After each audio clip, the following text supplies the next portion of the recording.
मेरी तरह आप भी थक गए हो न्यू एनिमे ढूंढ कर और कोई अच्छा एनिमे नहीं पता जिसे आप फॉलो कर सको, तो आज top 10 most anticipated new anime के नाम और उसके बारे में कुछ इंटरेस्टिंग डिटेल्स बताऊंगा जिन्हें आप फॉलो कर सकते हो इस फॉल सीजन में। ये सारे एनिमे काफी ज्यादा यूनिक कंसेप्ट से भरे हुए हैं और टॉप 3 एनिमे का वेट आप सबसे ज्यादा करोगे फॉर श्योर। तो बिना कोई देरी किए सीधा चलते हैं वीडियो की ओर।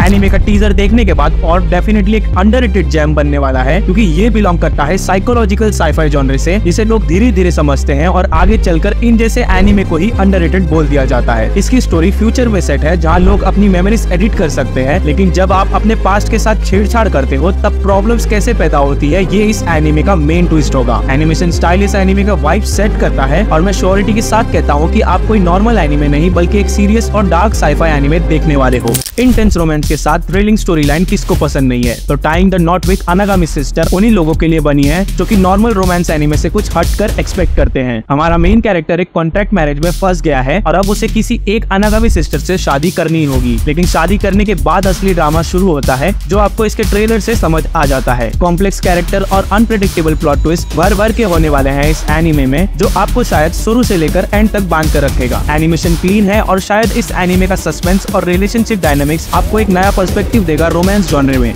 इमेजिन करो आप एक डीमन लॉर्ड थे और बहुत सालों बाद आपकी आंखें खुलती है और आपका किंगडम अब एक साइबरपंक सिटी में बदल चुका है, जहां मैजिक और साइंस दोनों एक साथ चलते हैं और आप चाहते हो कि आप उसे फिर से रूल करो। तो कुछ ऐसा ही प्लॉट होने वाला है डीमन लॉर्ड 2099 का, जो मुझे एक्साइट कर देता है क्योंकि मैंने डीमन लॉर्ड वाले एनिमे काफी कम देखे हैं, लेकिन कई लोगों को शायद ये रिपीटेटिव लगे। फिर भी मैं इस एनिमे के लिए एक्साइटेड हूँ सिर्फ एक रीजन से, वो है इसकी वर्ल्ड बिल्डिंग, क्योंकि मुझे देखना है मैजिकल सॉर्सरी को साइंस के साथ कैसे फ्यूज किया है और क्या क्या न्यू चीजें हमें इसमें देखने मिलेगा। एनिमेशन टीजर में तो अच्छा है, बाकी आप कमेंट में और भी डीमन लॉर्ड वाले एनिमे सजेस्ट कर सकते हो।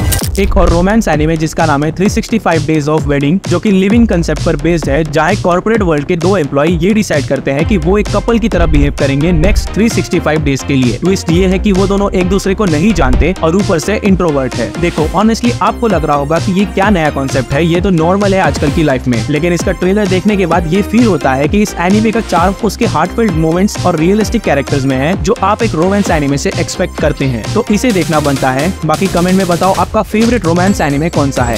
रैन्मा वन ऑफ एक क्लासिक एनिमे का रीमेक है जो एक्शन, रोमांस और कॉमेडी का परफेक्ट ब्लेंड है। कहानी है रैन्मा साओतोमे की, जो एक मार्शल आर्टिस्ट है लेकिन एक कर्ज के चक्कर में फंस जाता है जिसमें उस पर पानी पड़ने से वो लड़की बन जाता है, और यही ट्विस्ट इस एनिमे को यूनिक और फनी बनाता है। एनिमेशन को रीवैम्प किया है जिसका मैं तो बहुत बड़ा फैन नहीं हूँ, लेकिन इसका एक्शन प्रॉमिसिंग होगा और इसकी कॉमेडी उससे भी ज्यादा अच्छी होने वाली है, क्योंकि वियर्ड सिचुएशन कैरेक्टर के बीच बहुत सारी कॉमेडी क्रिएट करेंगे जिन्हें आप इवेंचुअली दूसरे एनिमे में एंजॉय करते ही हो। अगला एनिमे है मैकेनिकल आर्म। इस एनिमे के लिए मैं पर्सनली एक्साइटेड हूँ क्योंकि भाई क्या गजब के एक्शन सीन्स है इसमें, और जो मैकेनिकल चीजों का प्रदर्शन दिखा है वो वाकई में ऑसम लगता है। कहानी एक फ्यूचरिस्टिक वर्ल्ड में सेट है जहाँ ह्यूमन ऑगमेंटेशन और मैकेनिकल बॉडी पार्ट्स नॉर्मल है। इसमें हमारे मेन कैरेक्टर के पास एक अल्ट्रा पावरफुल मैकेनिकल आर्म होता है, जो उसके लिए एक बड़ा एडवांटेज भी है और एक कर्ज भी है। इस एनिमे का एक्शन बहुत ही इंटेंस है और जो एनिमेशन का स्टाइल है वो आपको इस फ्यूचर टेक वर्ल्ड में घुसने का फुल एक्सपीरियंस ट्रेलर में ही दे देता है। मैकेनिकल आर्म का डिजाइन और उसके यूज बैटल्स में इसे एक मस्ट वॉच बनाते हैं एक्शन एनिमे फैंस के लिए। अपने बात के दम पर जीतना किसे कहते हैं, ये एनिमे आपको वो बताती है, जिसका नाम है मोस्ट नोटोरियस टॉकर। कहानी एक ऐसे कैरेक्टर के ऊपर फोकस करती है जो अपने जबरदस्त बातों के दम पर बड़े बड़े डेंजर्स को हैंडल करता है। इस एनिमे का मेन कैरेक्टर दुनिया का बेस्ट मैनिपुलेटर और नेगोशिएटर होता है, जो सिर्फ अपनी बातों से दुश्मनों को कंफ्यूज करके उनके हाथ से जीत छीन लेता है। इस एनिमे का कॉन्सेप्ट एकदम यूनिक है क्योंकि यहाँ फिजिकल फाइट से ज्यादा माइंड गेम्स और शार्प टॉकिंग स्किल्स का यूज होता है, तो इसलिए मुझे लगता है इस साइकोलॉजिकल एनिमे का वेट करना काफी वर्थ होगा।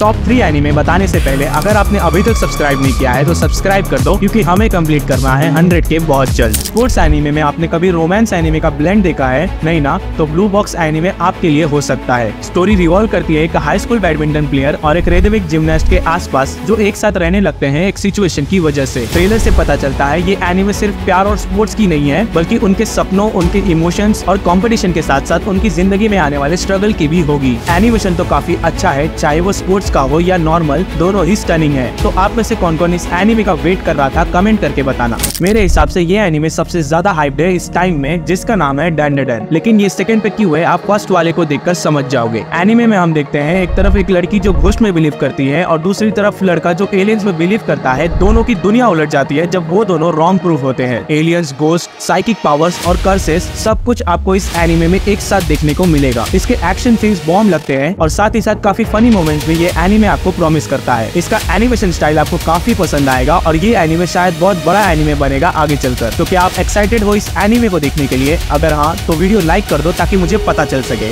एक बात बोलूं, उजुमाकी देखकर आपका दिमाग सच में घूम जाएगा और मैं क्या कई लोग इस एनिमे का काफी समय से वेट कर रहे हैं। जुंजी ईतो सर के इस मास्टरपीस में हॉरर और मैडनेस को स्पाइरल से सिंबलाइज किया गया है। ये कॉस्मिक हॉरर का एक ऐसा एग्जांपल है जिसमें कोई बड़ा विलन या मॉन्स्टर नहीं है, बस एक शेप है स्पाइरल जो धीरे धीरे पूरे टाउन को अपनी चपेट में ले रहा है। क्रीपी एटमॉस्फेयर, डिस्टर्बिंग विजुअल्स और वो साइकोलॉजिकल हॉरर जो आपके अंदर तक घुस जाता है, वैसा एनिमे ये होने वाला है। तो क्या आप एक्साइटेड हो इस मास्टरपीस एनिमे को देखने के लिए? अगर हाँ तो नीचे कमेंट करना उजुमाकी। तो ये थे वो 10 एनिमे जो एकदम नए हैं और फॉल सीजन में रिलीज होने वाले हैं। आप कौन से एनिमे का सबसे ज्यादा वेट कर रहे हो उसका नाम कमेंट करके बताना। और अगर ये वीडियो पसंद आई हो तो लाइक कर देना। वीडियो अपने एनिमे दोस्तों में शेयर करना भूलना मत ताकि उन्हें भी इन एनिमे के बारे में पता चल सके। और अगर अभी तक सब्सक्राइब नहीं किया है तो कर लो क्योंकि और भी एक्साइटिंग वीडियोस आने वाली हैं। मैं मिलूंगा आपसे ऐसी ही वीडियो में, तब तक के लिए आरिगातो गोजाइमासु।